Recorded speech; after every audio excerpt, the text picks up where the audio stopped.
Hello, welcome to Health Talk. I'm Dr. Manny. Things change when you put kids into the mix, that's for sure. Your once peaceful relationship gets turned on its head when the baby arrives. No one knows this better than my next guest, best-selling author and mom, Jancee Dunn. She's here to give us some tips from her most recent book, How Not to Hate Your Husband After Kids. There's a title. That's a title. That's a heck of a title. So, you have a daughter?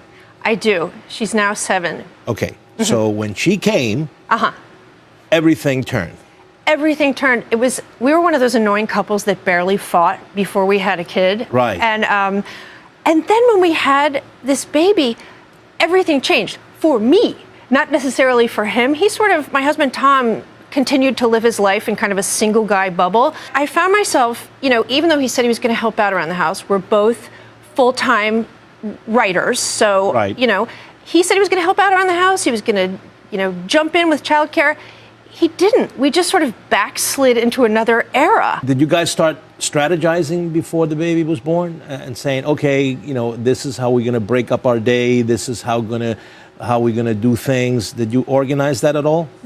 Nothing. It was amazing to me. I look back, and when we were, when I was pregnant and we would walk around our neighborhood in Brooklyn, we would talk for hours about what color to paint the baby's room and whether to have like ducks or bunnies on the crib sheet. We didn't have one practical conversation, and I see this time and time again. You think, oh, we'll work it out organically. Now, doesn't happen. In your book, one of the things you talk about is self-assessment. I guess you did that. What is self-assessment like?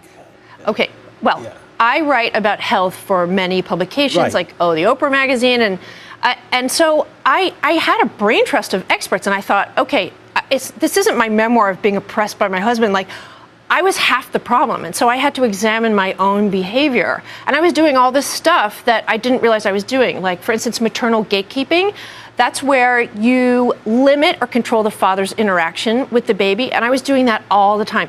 If Tom was bathing our baby, I'd say, well, no, that's not how you're going to drown her, Right. Or if he was putting snaps on her onesie, you ever tried to put snaps on a onesie? It's a nightmare, yes, right? Exactly. And he would struggle with it, and I would say, just give her to me. That was the number one thing I said. Well, then he never learns, and if you're hesitant at first, and who isn't hesitant, that puts him off. And then I would trap him because I would say, you never helped me. Well, he felt self-conscious if he helped me, so I had to stop doing that and involve him. There are many biological differences between men and women. So how does that affect parenting? There are biological differences. Like, there was one thing that drove me crazy that my husband did. When the baby would cry, I would shoot out of bed like a Delta Force commando, right? And he would snore.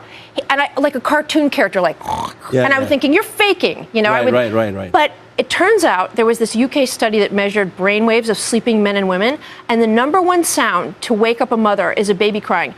It didn't even figure into the male top 10.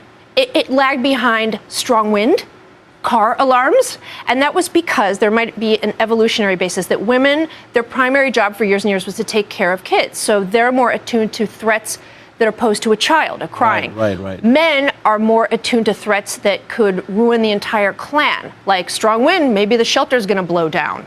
So if I had known that, maybe I wouldn't have been as irritated at my husband. Now, you had a lot of experts. Yes. Give me some advice, because I guess the purpose of this book is to make couples understand each other. Yes. That when they bring a child into the world, we're going to help you be happy and peppy and bursting with love for the remaining of your marriage, which I think is silly.